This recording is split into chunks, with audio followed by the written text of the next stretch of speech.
দেখো তোমরা চক্রবৃদ্ধি সুদ এবং সমহার বৃদ্ধি এই দুটোর চ্যাপ্টারের সমস্ত অঙ্কগুলোই আমি তোমাদের বুঝিয়ে দেওয়ার চেষ্টা করেছি।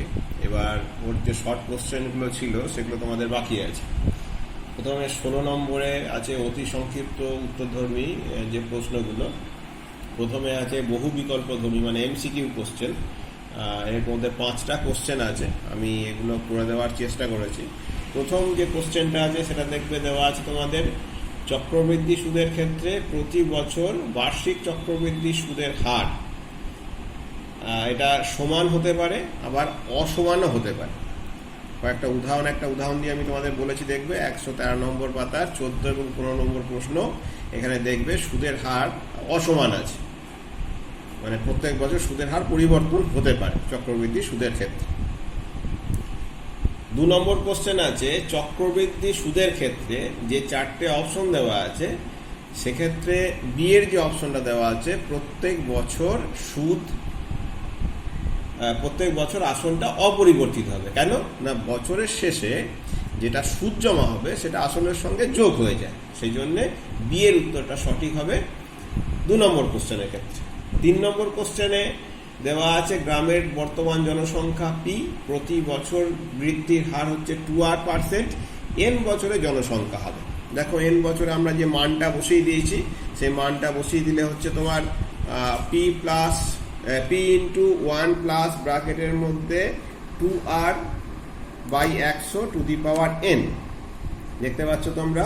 এবার 2 দিয়ে যদি আমরা 100কে ভাগ করে দিই নিচে 50 হয়ে যায়, তাহলে ফর্মুলাটা হয়ে গেল P into 1 plus r/100 whole to the power n। এটা যে অপশনের মধ্যে আছে বি অপশন, সেই বি অপশনটার সঠিক উত্তর হবে। 4 নম্বরের ক্ষেত্রে কি আছে, একটা মেশিনের বর্তমান মূল্য আছে 2p, প্রত্যেক বছর মেশিনটার দাম 2% হ্রাস পেয়েছে। 2% হ্রাস পাওয়ার জন্য তোমার মাইনাস হবে তোমরা জানো, আর 2n বছর তাহলে পাওয়ারটা 2n হবে। তাহলে 2p ইন্টু ব্র্যাকেটের মধ্যে 1 মাইনাস 2n/100। এবার এটা হচ্ছে 2p 1 মাইনাস r/50 হয়ে গেল টু দি পাওয়ার 2n।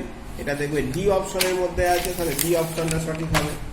4 নম্বরের ক্ষেত্রে যে প্রশ্নটা দেওয়া আছে সেটা আছে একটি ব্যাংকে 100 টাকা জমা রেখে 2 বছর পরে সমূল চক্রবৃদ্ধি পাওয়া গেছে 121 টাকা। সেক্ষেত্রে আমাদের যে ফর্মুলা আমরা করেছিলাম সেই ফর্মুলা অনুযায়ী হচ্ছে 121 মানে এ সমান P into 1 plus r/100 whole to the power n মানে 2 বছর। তাহলে 1 plus r/100 to the power n এই জায়গাটা এটা সমান কত হয়ে যাবে, 121কে 100 দিয়ে ভাগ, 121/100। এবার 121/100 মানে হচ্ছে 11/10 তার হোল স্কোয়ার। 121 11 11 121 আমরা জানি, আর 100 মানে 10 আর 10-এ 100 গুণ করে, তাহলে 1 প্লাস r/100 হোল স্কোয়ার এটা হয়ে গেল 11/10 তার হোল স্কোয়ার। দুদিকেই স্কোয়ার আছে, পাওয়ার দুটো যদি আমরা তুলে দেই, পাওয়ার দুটো যদি আমরা না রাখি তাহলে হয়ে গেল ব্র্যাকেটের ভিতরে যে অংশ দুটো আছে 1 প্লাস r/100 সমান হয়ে গেল 11/10। তাহলে সেক্ষেত্রে সরল করে দিলে r/100 সমান হবে 11/10 মাইনাস 1, এদিকের 1টাও দিয়ে গেলে মাইনাস 1 হয়ে যায়, ভগ্নাংশের বিয়োগ সবশেষে সরল করে হচ্ছে আর এর মান হচ্ছে 10, তাহলে সুদের হার হচ্ছে 10%। এরপরে আমি করেছি বি এর সত্য মিথ্যা। দেখো প্রথমটা কি দেওয়া আছে, নির্দিষ্ট পরিমাণ টাকার নির্দিষ্ট শতকরা হার সুদে চক্রবৃদ্ধির সুদ সরল সুদের থেকে কম হবে, কখনোই হতে পারে না। চক্রবৃদ্ধির সুদটা সবসময় বেশি অথবা সমান হবে, কিন্তু কম কখনোই হতে পারে না। বি এর 2 নম্বরটা কত আছে, চক্রবৃদ্ধি সুদের ক্ষেত্রে নির্দিষ্ট সময় অন্তর সুদ আসলের সঙ্গে যোগ হয়, সেই জন্য আসলের পরিমাণ ক্রমাগত বাড়ে। এটা আমি আগেই ব্যাখ্যা করলাম যে প্রত্যেক বছর যেহেতু সুদটা আসলের সঙ্গে যোগ হয়ে যায় তাই আসলটা বেড়ে যায়, তাহলে সেক্ষেত্রে এটা সত্যি হবে। এবার শূন্যস্থান পূরণ, নির্দিষ্ট পরিমাণ টাকার ক্ষেত্রে বার্ষিক শতকরা হার সুদে 1 বছরের চক্রবৃদ্ধি সুদ আর সরল সুদের পরিমাণ সমান হয়। এটা মনে রাখবে সব সময়ের জন্যই, 1 বছর যদি সময় হয় তাহলে সরল সুদ আর চক্রবৃদ্ধি সুদ সমান হবে। 2 নম্বরটা হচ্ছে সময়ের সঙ্গে কোনো কিছু নির্দিষ্ট হারে বৃদ্ধি পেলে সেটা হবে সমহার বৃদ্ধি। অবশ্যই আমরা জানি নির্দিষ্ট হারে বৃদ্ধি পাচ্ছে। সময়ের সঙ্গে কোনো কিছু নির্দিষ্ট হারে হ্রাস পেলে সেটা হবে সমহার হ্রাস। এরপর আছে 17 নম্বরে 5টা শর্ট কোশ্চেন দেওয়া আছে। 400 টাকা 2 বছরে 441 টাকা হয়েছে, সুদের হার কত? এটা ঠিক, যে অঙ্কটা আমরা করেছি 16/5 মানে শেষ অঙ্ক যেটা করলাম এমসিকিউ এর ক্ষেত্রে, ঠিক সেইভাবে একইভাবে করব, একইভাবে করে এটা উত্তর আসবে। আর এর মান হচ্ছে 5% হবে সুদের হার। 2 নম্বরের অঙ্কটা কি আছে, বার্ষিক নির্দিষ্ট শতকরা চক্রবৃদ্ধি সুদের হারে কিছু টাকা n বছরে দ্বিগুণ হয়েছে, কত বছরে তার 4 গুণ হবে। তাহলে n বছরে দ্বিগুণ হলে p পরিমাণ যদি টাকা হয় তাহলে সেটা 2p হয়ে গেছে, দ্বিগুণ হয়েছে, p এর দ্বিগুণ 2p সমান হচ্ছে p into 1 plus r/100 to the power n। তাহলে আমরা এই ব্র্যাকেটের মধ্যে এই অংশটা সেটা সমান কি লিখতে পারি, এটা ওই যে এগুলো ভাগ হয়ে যাবে আমরা জানি, তাহলে 2p/p ভাগ করে দিলে 2। এবার আমরা দেখতে চাইছি 4p, 4 গুণ হতে চাইছি, 4p সমান হচ্ছে p into 1 plus r/100 to the power x। আমি ধরে নিচ্ছি সময়টা লাগবে x বছর, দেখো ধরি সময় লাগবে x বছর। তাহলে এবার এই যে জায়গাটার আমরা ফোকাস করার চেষ্টা করছি, ভালো করে এটা বোঝার চেষ্টা করবে, p ইন্টু ব্র্যাকেটের মধ্যে 1 plus r/100 to the power n into x/n। এই xটাকে আমরা সাজিয়ে লিখছি কি না n ইন্টু x/n। কেন না এই জায়গার মানটা আমি জানি, এই জায়গায় করে রেখেছি, এই জায়গার মানটা হচ্ছে 2, তাহলে সেই মানটা আমি বসাচ্ছি। এবারে এই জায়গার মানটা হয়ে গেল 2, তাহলে 2 ইন্টু পাওয়ার হয়ে গেল x/n। এই যে x/n-টার উপরে রয়েছে সেই x/n-টা এখানে বসে গেল। তাহলে আমাদের হয়ে যাচ্ছে 2 টু দি পাওয়ার x/n, এটা সমান হয়ে যাচ্ছে এই পিটাই দিয়ে গেলে ভাগ হয়ে গেলে হবে 4 মানে হচ্ছে 2 স্কোয়ার আমরা জানি। তাহলে দেখো ভিতরের অংশ দুটো দুজন দিকেই সমান, তাহলে উপরটা হচ্ছে সমান হবে, মানে x পাওয়ার দুটো সমান করলে আমরা কি পাবো, x/n সমান হচ্ছে 2। বেশ, মানে ভিতরের অংশটা দুজনেরই সমান ছিল বলে পাওয়ারগুলো সমান হতে হয়।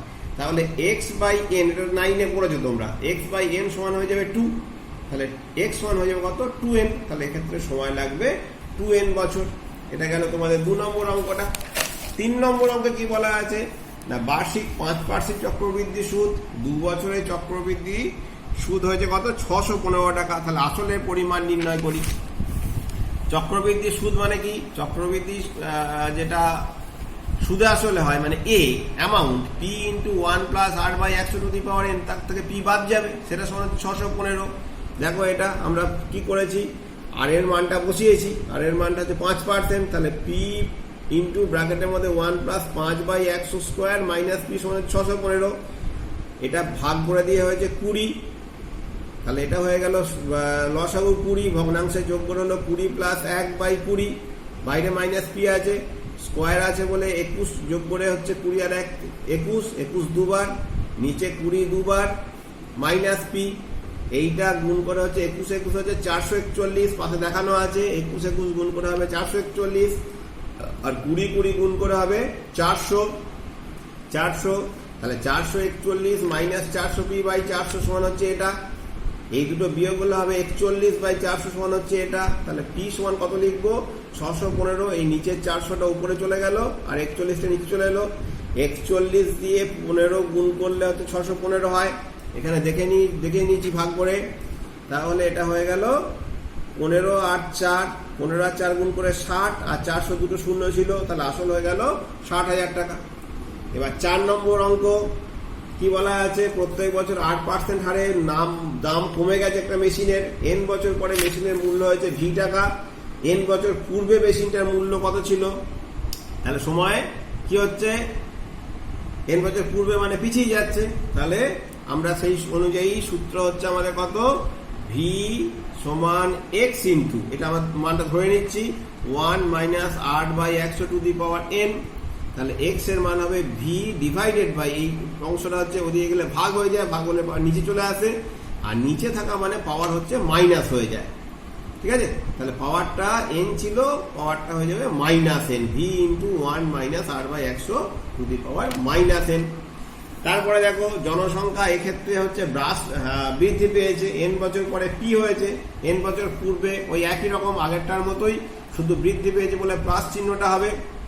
তাহলে p equals to x into 1 plus r/100 to the power n, একই রকম পাওয়ার এখানে নিচে এসছে, আর নিচে থেকে পাওয়ারটাকে যদি আমি উপরে তুলতে যাই তাহলে সেটা হয়ে যায় মাইনাস হয়ে যায়। তাহলে এই ক্ষেত্রে এইভাবে তোমাদের অঙ্কগুলো করতে হবে।